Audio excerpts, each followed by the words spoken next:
धर्म के मार्ग पर चलते हुए जीवन का सत्य केवल शुद्धता और करुणा में ही नहीं छिपा होता, अपितु बुद्धिमत्ता और संतुलन में भी निहित है।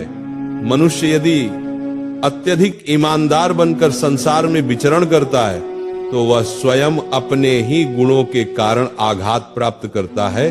धर्म कहता है सत्य ही परम है, लेकिन यह भी सत्य है कि सत्य का प्रयोग विवेक के साथ होना चाहिए।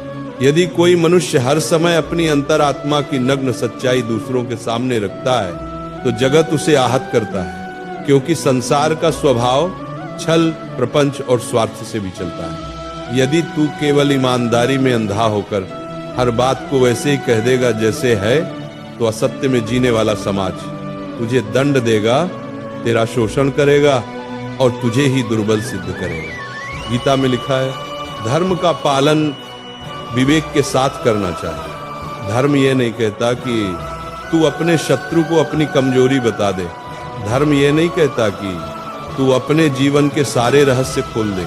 धर्म यह नहीं कहता कि तू अपने हृदय का भेद उन लोगों को सुना दे जो केवल उसका दुरुपयोग करेंगे। धर्म कहता है सत्य का पालन कर, परंतु उसके साथ विवेक और मर्यादा भी रख। अग्नि कितनी पवित्र है, पर यदि अग्नि को बिना पात्र के सबके बीच रख दिया जाए तो वही अग्नि विनाश कर देती है। उसी प्रकार ईमानदारी भी है। जब वह मर्यादा में रहती है, बुद्धि से युक्त रहती है, तो वह धर्म की रक्षा करती है। परंतु यदि वह अति हो जाए तो वह मनुष्य का पतन करती है। स्मरण रख, धर्म का एक अंग है युक्त आचरण। युक्त आचरण का अर्थ है संयमित आचरण। जैसे युद्ध भूमि में तू अपने अस्त्र शस्त्र सबको दिखाकर खड़ा नहीं हो सकता, वैसे ही तू अपने हृदय का सारा संशय सभी के सामने प्रकट भी नहीं कर सकता।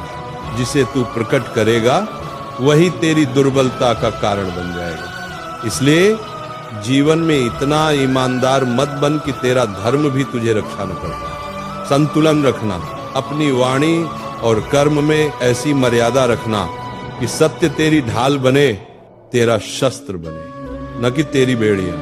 ये संसार अनेक प्रवृत्तियों से बना है। यहाँ सज्जन भी हैं और दुष्ट भी। सज्जन सत्य का सम्मान करेंगे, पर दुष्ट तेरा उपहास करेंगे और तुझे छलने का अवसर ढूंढेंगे। इसीलिए धर्म ये कहता है सत्य को ऐसे धारण कर जैसे कोई रत्न अपने पास रखता है। समय आने पर उसे दिखा दे और समय आने पर उसे छुपा भी ले।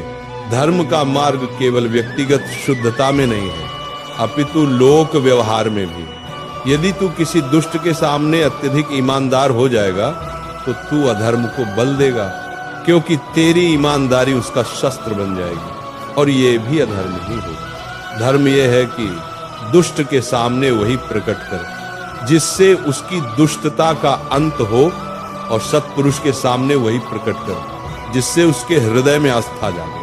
गीता का यही उपदेश है। धर्म का पालन संतुलन के साथ किया जाए। अति किसी भी गुण की हो वह दोष बन जाती है। जैसे अधिक नमक भोजन बिगाड़ देता है, वैसे ही अत्यधिक ईमानदारी जीवन को दुखमय कर देती है। इसलिए तुझे ईमानदार बनना है पर विवेक के साथ। तुझे सत्य बोलना है पर समय देखकर। तुझे धर्म का पालन करना है पर परिस्थिति को ध्यान में रखते हुए।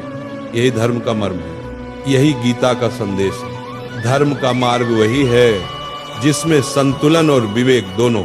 जब तू ईमानदारी को बुद्धि के साथ जोड़ लेगा तभी तेरा जीवन सफल होगा और तू अपने कर्तव्य को पूर्ण कर पाएगा।